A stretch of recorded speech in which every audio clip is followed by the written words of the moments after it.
টঙ্গীর মাঠে তোরাক নদীর তীরে 1 রাকাত সালাত আদায় করলে নাকি কোটি রাকাত সালাত আদায়ের নেকি হয়, নাউজুবিল্লাহ। অথচ এটি একটি স্বপ্নে পাওয়া ধর্ম, যার কোনো অস্তিত্ব আজও খুঁজে পাওয়া যায়নি। এটি ইলিয়াসি একটা ধর্ম।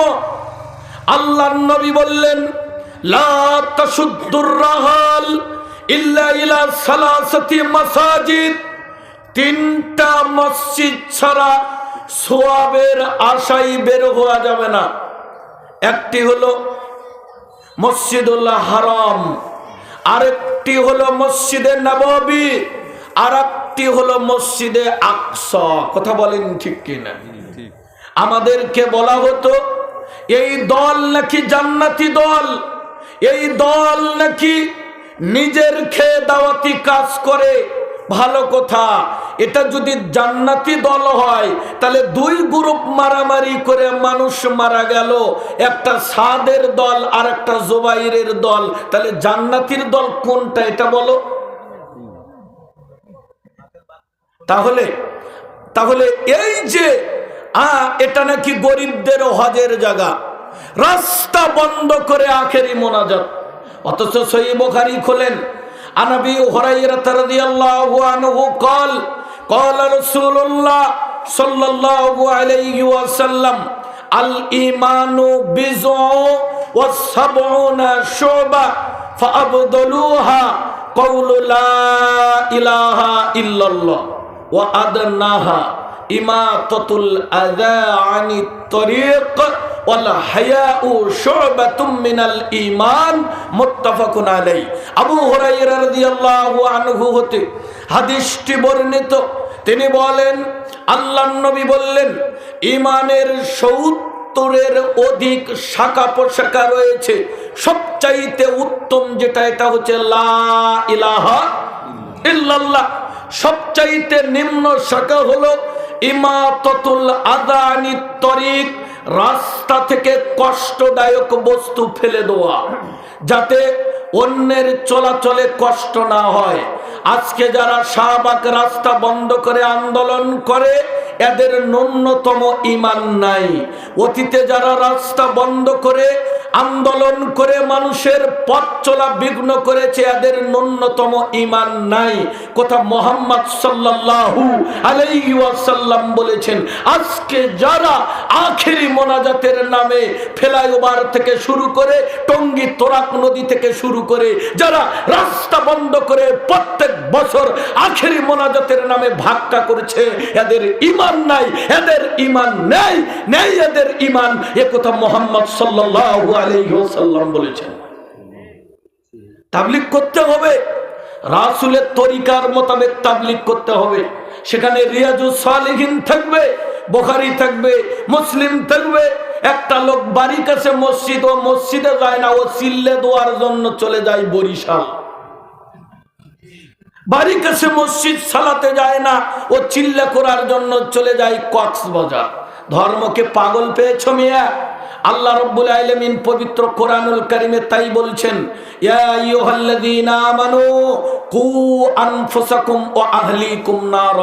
হে ঈমানদারগণ, তুমি নিজে আগে জাহান্নাম থেকে বাঁচো, এরপরে আহাল পরিবারকে জাহান্নাম থেকে বাঁচাও। আমরা ছোটখাটো মাহফিল করলে অনুমতি লাগে, প্রশাসন অনুমতি দেয় না। ঢাকার বুকে এত বড় বড় আয়োজন হয়, প্রশাসন বাধা দেয় না। তারা পুলিশ দিয়ে, বিজিবি দিয়ে, র‍্যাব দিয়ে তাদেরকে সাহায্য করে। তার মানে ওই সমাবেশের মধ্যে কিন্তু আছে, কারণ তারা জানে এই দল যতদিন থাকবে, যে সরকারি আসুক তার সিয়ারের ক্ষতি হবে। আদম থেকে শুরু করে মুহাম্মদ সাল্লাল্লাহু আলাইহি ওয়াসাল্লাম পর্যন্ত যত নবী রাসূল পৃথিবীতে এসেছে, প্রত্যেকটা নবী রাসূলের দাওয়াতের মিশন ছিল দুটা। এক, আল আমরু বিল মারুফ ওয়ান নাহি আনিল মুনকার। এক, ভালো কাজের আদেশ, আর 2, মন্দ কাজের নিষেধ। কোন নবী রাসূল ভালো কাজের আদেশ দিতে যাইয়া মার খায় নাই, কোন নবী রাসূল ভালো কাজের আদেশ দিতে যে এলাকা ছাড়ে নাই, যখনই মন্দ কাজের নিষেধ করেছে এলাকার লোক পিটিয়েছে, মেরেছে, পাথর মেরেছে। আল্লাহর নবীকে পর্যন্ত আবু লাহাব পাথর মেরেছে, আল্লাহর নবীকে মক্কা থেকে বিতাড়িত করে মদিনাতে পাঠাইছে। ভালো কাজের আদেশ দিতে যায় না, যখন মন্দ কাজের নিষেধ করেছে তখন। এই জামাতকে দেখেন, খালি নামাজ পড়ো, রোজা পড়ো, সুবহানাল্লাহ আলহামদুলিল্লাহ পড়ো, আর দুনিয়াতে জেনাবে বিচার চলে, ধর্ম নিরপেক্ষতার নামে অশ্লীলতা চলে, মানুষ ভোট দিতে পারে না, দিনের ভোট রাতে হয়, মানুষের বাক স্বাধীনতা নাই, হ্যাঁ, মানুষ মেরে মেরে রাস্তায় ঝুলে রাখে। ওরা খালি ফজিলতের বক্তব্যই দেয়, যার কারণে যে সরকারি আসে ওদেরকে সেফটি দেয়। যে কথা বলতে চাই, এটা শাবান মাস। কি মাস? শাবান মাস। এই মাসে বেশি বেশি সিয়াম আপনাকে রাখতে হবে, নফল সিয়াম। সিয়ামের কোনো বিকল্প নেই। বলবেন আমি নফল সিয়াম কেন রাখবো, কি কারণে রাখবো?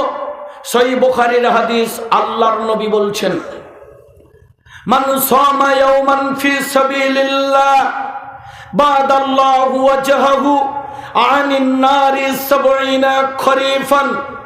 আল্লাহর নবী বলছেন, আল্লাহর নবী বলছেন, আল্লাহর নবী বলছেন, যেই ব্যক্তি আল্লাহকে খুশি করার জন্য, আল্লাহর সন্তুষ্টির জন্য, আল্লাহর রেজামন্দির জন্য যে ব্যক্তি একটা নফল সিয়াম রাখবে, আল্লাহ ওই সিয়াম পালনকারীর মুখমণ্ডলকে জাহান্নাম হতে 70 বছরের রাস্তা দূরে রাখবেন। একটা। কয়টা নফল সিয়াম? একটা। একটা নফল সিয়াম রাখলে আল্লাহ আমার চেহারাকে 70 বছরের রাস্তা জাহান্নাম থেকে দূরে রাখবেন। এই হাদিসের পরের হাদিস আছে, আমার সম্মানিত শিক্ষক, আপনাদের সুনামধন্য খতিব সাহেব, তিনি বিজ্ঞ আলেমে দ্বীন। এই হাদিসের পরের হাদিস রয়েছে 70 না, যদি কোনো ব্যক্তি আল্লাহকে খুশি করার জন্য একটা নফল সিয়াম রাখে, আল্লাহ ওই ব্যক্তির মুখমণ্ডলকে জাহান্নাম হতে 100 বছরের পথ দূরে রাখেন। হুযায়ফা বলেন, মুরনি বিআমালিন, আল্লাহর নবী আমাকে কিছু আমলের কথা বলুন। মুরনি বিআমালিন, আল্লাহর নবী আমাকে কিছু আমলের কথা বলুন। আল্লাহর নবী বললেন, আলাইকা বিসসাওম, হুযায়ফা তুমি বেশি বেশি সিয়াম রাখবা, তুমি বেশি বেশি সিয়াম পালন করবা। কেন? ফাইন্নাহু লা আদলালা, কেননা ইবাদতের জগতে, এই শুনুন, কেননা ইবাদতের জগতে সিয়ামের পর্যায়ের আর কোন ইবাদত পৃথিবীতে নাই। তুমি সিয়াম রাখো হুযায়ফা, কেন? ইবাদতের জগতে সিয়ামের পর্যায়ের আর কোন ইবাদত পৃথিবীতে নাই। এটি একটি ব্যতিক্রমী ইবাদত, এটি একটি ভিন্ন